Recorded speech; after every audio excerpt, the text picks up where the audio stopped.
Aujourd'hui, c'est mardi. Vous êtes donc bien sur Radio Valladolid. Je serai la voix du Dendrobat Doctor et nous sommes ensemble pour faire l'état de la recherche sur l'épidémie de Covid-19. Wouhou, c'est bientôt les vacances. Calme-toi, Michel. D'ailleurs, non, vraiment, calme-toi, faut qu'on parle de ton salaire. Ah, je vais avoir une augmentation Et disons qu'on n'est pas tout à fait d'accord avec Tipeee. Ah, oh, bon. Je peux quand même demander aux gens de s'abonner? Oh bah oui, oh, ça y a pas de souci. Hein. Oh, abonnez-vous. Bienvenue à tous sur l'écho des labos. Fake de la semaine. Cette semaine, le Dendrobat Doctor voudrait aborder un point particulier sur les fakes Et la désinformation en général. lorsqu'on explique que quelque chose est faux. Que la personne raconte n'importe quoi. Une question revient souvent. Pourquoi cette personne mentirait? C'est vrai. Pourquoi quelqu'un irait-il risquer sa crédibilité et parfois sa carrière à raconter n'importe quoi? Il y a comme toujours plusieurs causes, mais l'une d'entre elles a été particulièrement mise en avant ces derniers temps. Et elle est très simple. La désinformation, ça rapporte du pognon. Des pépettes, du flouze, Du brousouf. des pesetas. Oh, Miguel, t'es revenu. Il y a d'abord eu les résultats de Global Disinformation Index. L'ONG a évalué que la désinformation sur Internet a rapporté cette année 235 millions de dollars de revenus publicitaires. Oui, cabron, comme vous dites. Et ça, c'est pour ce que leurs outils permettent Et d'évaluer. qui est, selon eux, la partie émergée de l'iceberg. On vous glisse leur rapport en description. Encore plus alarmiste, les organisations Comscore et NewsGuard estiment que 1,68% de l'intégralité de la publicité en ligne mondiale Finance des sites de désinformation, soit une manne annuelle de 2,6 milliards de dollars. Ça aussi, on vous le glisse en description. Et tout cela sans aucun investissement. Pas besoin d'infrastructures, de laboratoires, d'acheter des matières premières ou d'employer des ouvriers, voire même de financer des programmes de recherche et développement. Non, non. Rien d'autre à faire que raconter n'importe quoi à longueur de journée. Oh la Michel pourrait se faire des cojones en or. Oh mais ça doit être super lourd. Puis il y a eu le documentaire des journalistes Aude Favre et Sylvain Louvet, dont le communiqué de presse est en description, Qui a remis une couche rappelant que... uniquement en financement participatif. Car rappelons que l'accès au visionnage était à l'origine payant. Les producteurs de Hold Up ont empoché plus de 300 000 €, le tout sans avoir même payé les droits d'auteur de nombreux extraits qu'ils utilisaient. Ce qui explique que le film ait été par la suite amputé de plusieurs minutes. On paye les droits d'auteur, hein, normalement. Mais bon, quitte à être malhonnête, autant l'être jusqu'au bout. Hein. Il est vrai que 182 000 € proviennent de Ulule. La plateforme fait sans doute partie des acteurs simplement négligents. Ah bah c'est pas comme d'autres. Chut, on a dit qu'on laissait le Dendrobat Doctor parler de Tipeee dans quelques jours. Ah bon? Ah, j'ai pas eu le mémo, pardon. La commission récupérée par le site... À savoir 18 200 €, a été intégralement reversée à des associations de défense de l'information. Le Spiel et J'aime l'info. Ulule estimait avoir aidé à financer un projet qui allait contre ses valeurs. Et ça, ce n'est pas le cas de l'autre plateforme participative. Ah, donc on parle quand même de... Oui, je sais pas, j'ai pas tout compris. Et c'est ainsi qu'on arrive au cas de Tipeee. Un temps, la plateforme a laissé entendre qu'elle pourrait ne pas reverser la cagnotte. Mais il n'en a rien été. Plus d'une centaine de milliers d'euros ont bel et bien été reversés et... À l'heure où je vous lis ces lignes, la page continue de rapporter environ 500 € par mois à ses auteurs. Oh, le petit vénard. Devant les questions de plus en plus pressantes et les appels à réagir, les cofondateurs tranchent. C'était la bonne chose à faire que d'héberger Hold Up. On assume. Quoi? Mais ils assument de quoi? Sauf que non, en fait. Et là, attention, le Dendrobat Doctor sort de sa posture objective habituelle. Cette fois-ci, c'est personnel. Assumer, c'est subir les conséquences. Et eux, ils n'assument rien. Ils n'ont pas eu à subir les insultes, les menaces et le harcèlement de ceux que le film a trompés. Ils n'ont pas eu à se farcir des réunions Zoom d'urgence pour se concerter avec d'autres vulgarisateurs et chercheurs. Le Dendrobat Doctor vous aime, les gars, hein, c'est pas la question. Mais on sait tous que vous auriez préféré faire autre chose ce jour-là. Et tout ça pendant que leur téléphone recevait tellement de notifications qu'on aurait dit que le téléphone en question avait Parkinson. Les cofondateurs de Tipeee n'ont pas sacrifié le seul et unique jour de congé mensuel, souvenez-vous que c'était un 11 novembre quand même. Tout ça pour faire le dépiotage consciencieux de cette purge en équipe. Non mais allez regarder la vidéo de Clément Fraise où il annonce la sortie prochaine de Fake Up. Et bah l'énorme tas de feuilles du tableau Excel que vous pouvez voir à 47 secondes, c'est le Dendrobat Doctor qui l'a fait. Et quand elle s'est attelée à compiler le travail de chaque membre du groupe, elle a appelé ce tableau Rends-moi 3 heures de ma vie.xls. Et bah oui, c'est pour tout vous dire. Oh là, calme-toi, tiens, prends une pilule. Merci. C'est quoi? C'est un loukoum à la menthe? Oh merde. Attends. Oh merde. Bon bah, remplace. Et surtout, ils ont pas été obligés de visionner en boucle toute une après-midi les mêmes 15 minutes de Martine Vonner qui assène des âneries. Parce que ça, c'était la partie qui avait été attribuée au Dendrobat Doctor. Ouais, dur. c'est pas de bol. Donc, pour nous, Tipeee, c'est fini. Mais je croyais qu'il fallait pas qu'on en parle. Tu veux vraiment aller poser la question au Dendrobat Doctor? Non, c'est bon. J'ai vu Peter aiguiser sa pelle avec une meuleuse, j'ai un peu peur. Il s'appelle pas Peter. Quoi qu'il en soit, on en reparlera plus tard dans la semaine car le Dendrobat Doctor n'a pas eu le temps de s'occuper de la fermeture du compte et de la migration. Découverte de la semaine. C'est une découverte particulièrement réjouissante cette semaine. Lorsqu'on parle de vaccination, on a désormais tous en tête les fameux variants, le fait que le virus mute et qu'il pourrait échapper à notre immunité. Eh bien la bonne nouvelle, c'est que cette course aux armements évolutifs n'est pas récente. C'est un des éléments de l'évolution des espèces elles-mêmes. Et notre espèce, en tant que espèce, elle aussi, a des millions d'années d'expérience en ce domaine. Et chez certains individus, on observe que les anticorps commencent à évoluer. Ce sont des mutants Et donc va y avoir des manifs anti-mutants Miguel. Oui, Miguel. Cállate la boca. D'accord. Les premiers résultats sont apparus en observant ce que les chercheurs appellent une immunité hybride. Des personnes qui ont guéri puis ont été vaccinées. L'immunologiste Shane Crotty nous explique dans un article qu'on vous glisse en description que cette immunité hybride s'avère particulièrement adaptable face aux différents variants, capable de faire face à de très nombreuses mutations, même rares ou agressives, comme le montre l'étude de nature.com qu'on vous glisse en description. Ah, ça va, c'est des gentils mutants.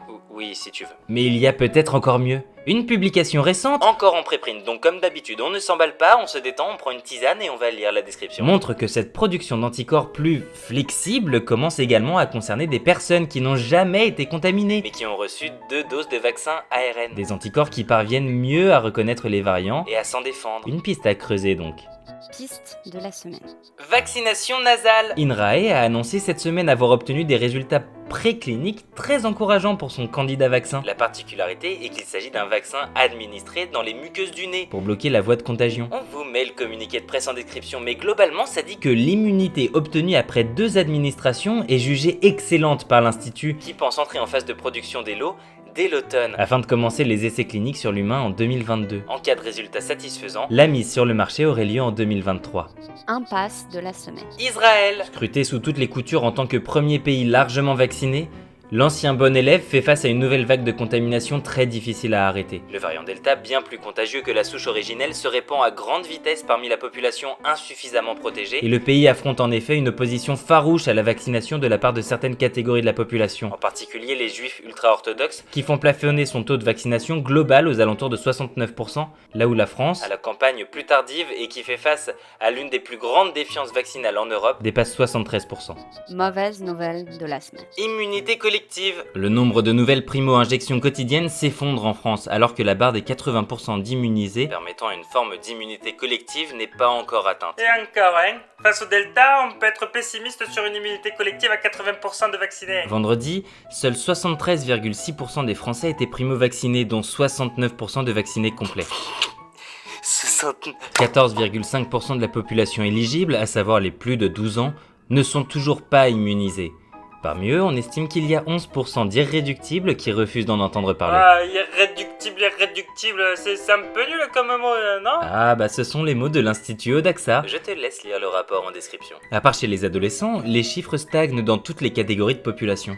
Bonne nouvelle de la semaine. Des informations. Dans la lignée directe de ce dont on a parlé dans le fake de la semaine, Google a annoncé la suppression des annonces publicitaires sur le blog France Soir. Il est possible d'espérer que, si raconter n'importe quoi pour faire du clic ne rapporte plus d'argent, le rythme de parution des contenus problématiques va ralentir. Aucune chance toutefois que les rentrées d'argent se tarissent complètement. À l'heure où je vous lis ces lignes, le Tipeee de France Soir continue à rapporter près de 7 000 € par mois. Si on laisse Michael faire une chaîne YouTube, on se ramasse la moulaga comme jamais. Alors, non, et ce pour plusieurs raisons. Qu'est-ce que putain de quoi? Aujourd'hui, je vais vous parler d'un sujet pour lequel j'ai un affect personnel en jeu. Promis, ça ne deviendra pas une habitude, mais bon, des fois, il y a des semaines comme ça. Connaissez-vous Réaction 19 Non. Rassurez-vous, jusque-là, mon barman favori non plus. Ah, c'est Barbara le barman? Non. Si. Ah non. Ah bah si. Moi je te dis que non. Ah bah moi je te dis que si, le barman s'appellera Barbara. C'est soit ça, soit Lalanne le barman.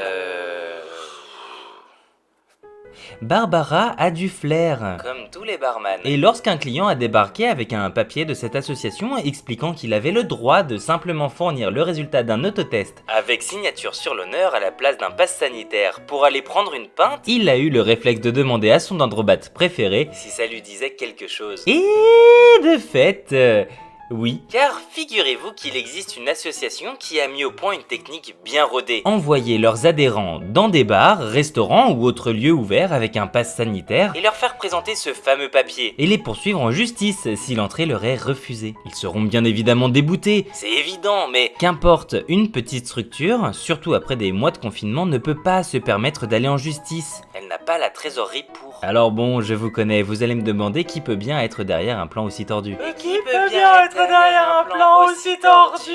L'association en question est fondée par Carlo Alberto Brusa. Un avocat qui a sa fiche sur Conspiracy Watch. Allez voir en description, ce n'est pas piqué des hannetons. C'est un ancien homme politique pour le parti de Berlusconi qui encourage les gens à porter plainte contre tout et n'importe quoi ayant attrait au Covid. La seule personne pour qui ça marche, c'est pour lui. Le parquet de Paris a ainsi classé 9600 plaintes En une semaine, portées par l'association pour Tromperie aggravée, de mise en danger de la vie d'autrui, d'abus de faiblesse et d'extorsion aggravée. au sujet des effets secondaires du vaccin. ça veut dire que les gens ils viennent dans le bar à Barbara, sans vaccin, et ils portent plainte pour mise en danger et extorsion aggravée? Oui, oui. Tout comme ils avaient déjà classé en mars 6600 plaintes de la même association pour violence sur mineurs Tromperie. et non-assistance à personne en danger au sujet du port du masque chez les enfants. Mais on peut porter autant de fois plainte pour des motifs bidons?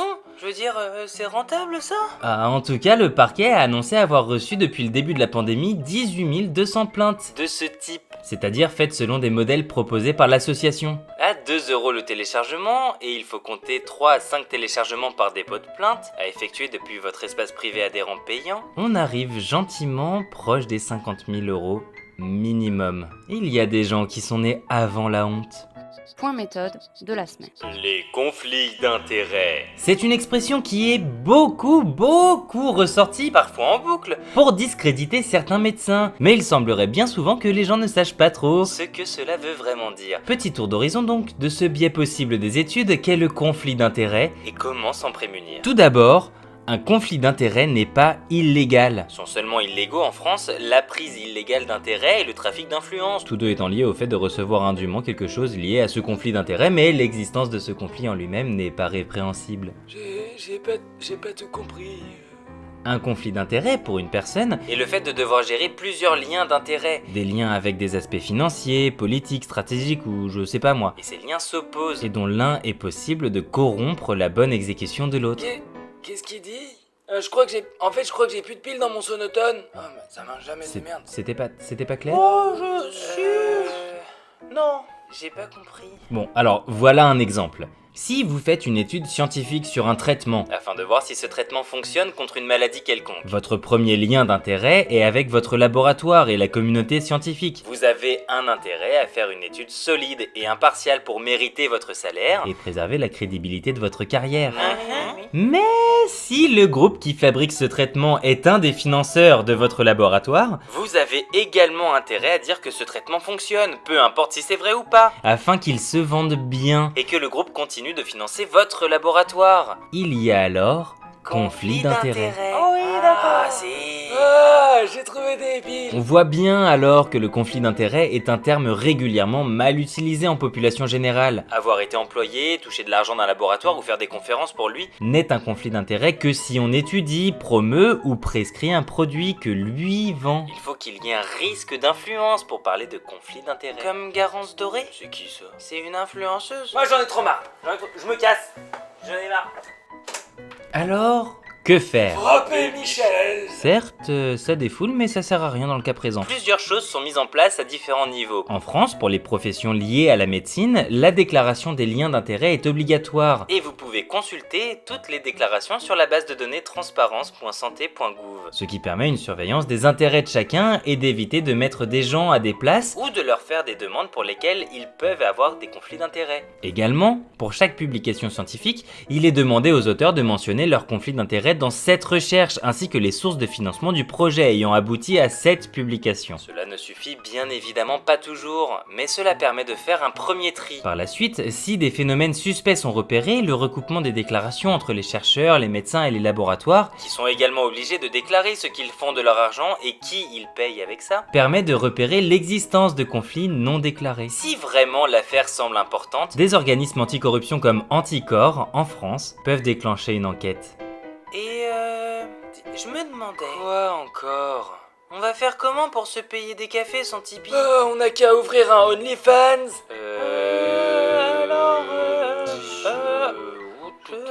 Bon, comment ça? En espérant avoir pu apporter un peu de lumière dans le chaos ambiant, je rends l'antenne. Et on y retourne en octobre, quand le Dendrobat Doctor pourra souffler un peu à nouveau. En attendant, prenez soin de vous et des chercheurs qui bossent dur et autant que possible, restez chez vous. Bisous! Bisous.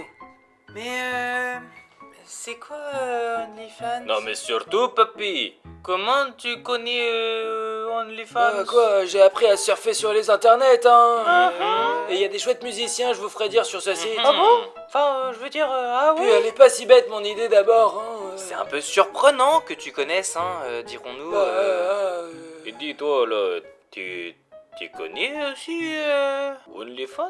Ah, moi, je ne connais pas trop, non, c'est un amigo ami. Moi aussi, c'est une amie qui m'a parlé. Oui, Oh, moi, oui, je- non, non, aussi, moi, j'ai pas non, de- moi non plus, hein, Oui. Ah bah moi aussi j'ai une amie qui travaille là-bas, oui.